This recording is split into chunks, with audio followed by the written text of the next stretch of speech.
Good morning, Pre-K. Mrs. Dean in the library here. We're going to continue reading the next chapter of Charlotte's Web. We are on chapter 4. That means that we only have 8 more chapters to read. There are 12 chapters in this book. So, this chapter is called Loneliness.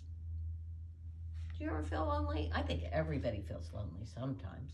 It's just natural. It's an okay thing.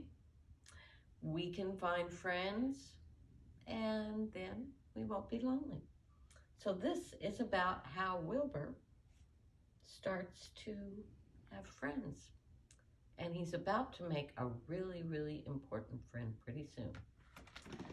Chapter 4, Loneliness. The next day, remember in our last story, Wilbur pushed the board off the fence and went for a run and decided that wasn't so great. He came back. So the next day was rainy. It was dark. The rain fell on the roof of the barn. It dripped steadily from the eaves. Rain fell in the barnyard. It ran in crooked courses down to the lane where the thistles and the pigweed grew. Rain spattered against Mrs. Zuckerman's kitchen windows. It came gushing out of the downspouts. Rain fell on the backs of the sheep as they grazed in the meadow. When the sheep, tired of standing in the rain, they walked slowly up the lane and into the fold in the barn. Rain upset Wilbur's plans. Wilbur had planned to go out this day and dig a new hole in his yard. He had other plans too. His plans for the day went something like this. Breakfast at 6:30. Skim milk, crusts, middlings, bits of donuts, wheat cakes, drops of maple syrup sticking to them, potato skins, leftover custard pudding, raisins, and bits of shredded wheat. Breakfast would be finished by 7. From 7 to 8, Wilbur planned to have a talk with Templeton, the rat that lived under his trough. Talking with Templeton was not the most interesting occupation in the world, but it was better than nothing. From 8 to 9, Wilbur planned to take a nap outdoors in the sun. From 9 to 11, he planned to dig that hole or trench and possibly find something good to eat buried in the dirt. From 11 to 12, he planned to stand still and watch flies on the boards and watch bees in the clover and watch swallows in the air. 12 o'clock, lunchtime. Middlings, warm water, apple parings, meat gravy, carrot scrapings, meat scraps, stale hominy, and the wrapper off a package of cheese. Lunch would be over at 1. From 1 to 2, Wilbur planned to nap. From 2 to 3, he planned to scratch itchy places by rubbing against the fence. And from 3 to 4, he planned to stand perfectly still and think of what it was like to be alive and to wait for Fern. At 4 would come supper, skim milk, leftover sandwich from Lurvy's lunchbox, prune skins, a morsel of it, a bit of that, some fried potatoes, some marmalade dripping, some more of this, a little more of that, and a piece of baked apple, and a scrap of upside-down cake. Wilbur had gone to sleep thinking about these plans. He woke up at 6 and saw the rain, and it seemed as though he couldn't bear it. I get everything all beautifully planned out, and it has to go and rain, he said. For a while, he stood gloomily indoors, and then he walked to the door, and he looked out. Drops of rain struck his face. His yard was cold and wet. His trough had an inch of rainwater in it, and Templeton was nowhere to be seen. "Are you out there, Templeton?" called Wilbur. There was no answer. Suddenly, Wilbur felt lonely and friendless. "One day, just like another," he groaned. "I'm very young. I have no real friend here in the barn, and it's going to rain all morning and all afternoon, and Fern won't come in such bad weather. Oh, honestly." And Wilbur was crying again for the second time in 2 days. At 6:30, Wilbur heard the banging of a pail. Lurvy was standing outside in the rain, stirring up breakfast. "Come on, pig," said Lurvy. Wilbur did not budge. Lurvy dumped the slop's pail and scraped it and walked away. He noticed that something was wrong with the pig. Wilbur didn't want food. He wanted love. He wanted a friend, someone who would play with him. He mentioned this to the goose, who was sitting quietly in the corner of the sheepfold. "Will you come over and play with me?" he asked. "Sorry, Sonny, sorry," said the goose. "I'm sitting on my eggs, 8 of them. Gotta keep them toasty warm. I have to stay right here.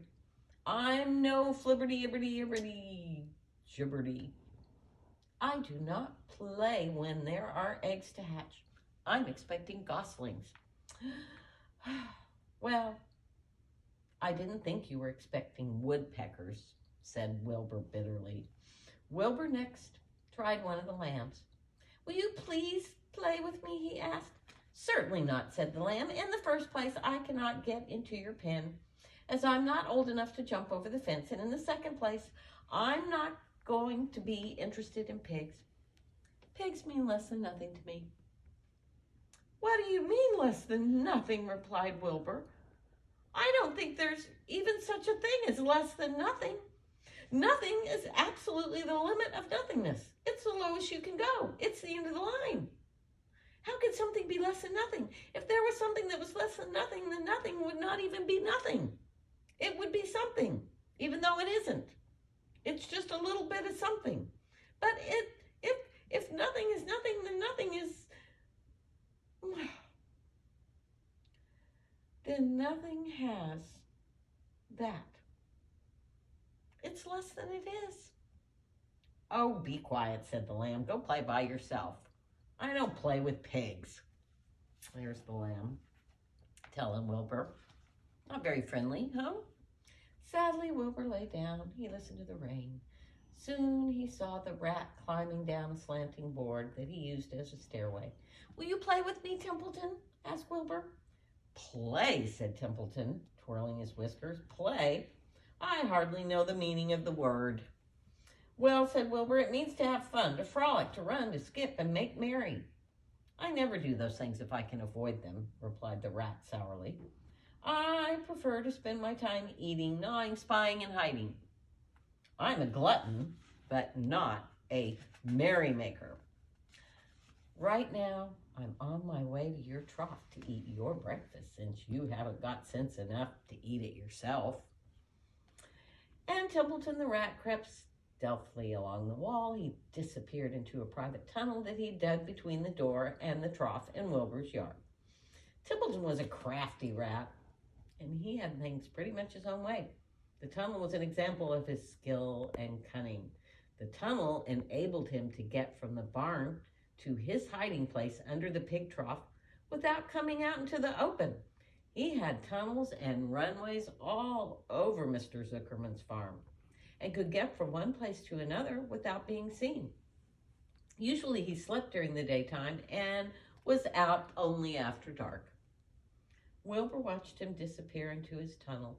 In a moment, he saw the rat's sharp nose poke out from underneath the wooden trough. Cautiously, Templeton pulled himself up over the edge of Wilbur's trough. This was almost more than Wilbur could stand. On this dreary, rainy day, to see his breakfast being eaten by somebody else. He knew Templeton was getting soaked out there in the pouring rain, but even that didn't comfort him. Friendless, dejected, and hungry, he threw himself down on the manure pile and sobbed. Late that afternoon, Lurvy went to Mr. Zuckerman. "I think there's something wrong with that pig of yours. He hasn't touched his food." "Oh, give him 2 spoonfuls of sulfur and a little molasses," said Mr. Zuckerman. Wilbur couldn't believe what was happening to him when Lurvy caught him and forced the medicine down his throat. This was certainly the worst day of his life.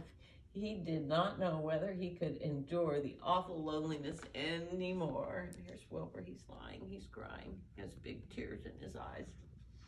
Darkness settled over everything, and soon there were only shadows and noises of sheep chewing their cuds, and occasionally the rattle of a cow chain up overhead.